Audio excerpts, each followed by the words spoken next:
Nagsalita na at may patama sa Orange and Lemons matapos siyang i-call out ng banda dahil sa di umano'y pagsingit niya habang nagpe-prepare na sila ng performance nila.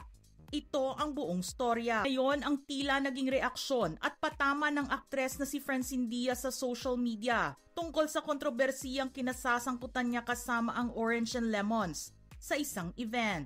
Sa kanyang social media post, nag-share si Francine ng kanyang self-portrait at ang mensahe niya sa kanyang fans.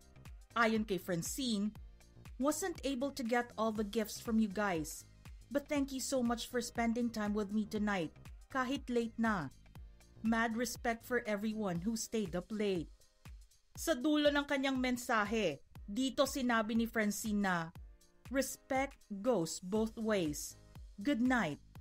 Maraming netizens ang nag-speculate na ang pinapatamaan ni Francine dito tungkol sa respeto ay ang bandang Orange and Lemons na kinall out ang aktres sa di umano'y pagsingit niya sa kanilang performance sa isang event.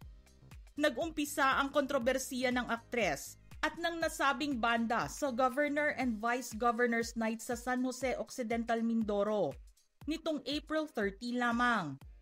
Nakita sa naging viral na video ang paghahanda ng Orange and Lemons para sa kanilang performance nang biglang tinawag ng event host si Francine Diaz sa stage. Inanunsyo din ng host ang performance ni Francine para sa crowd, kahit na handa na ang banda sa kanilang mismong performance.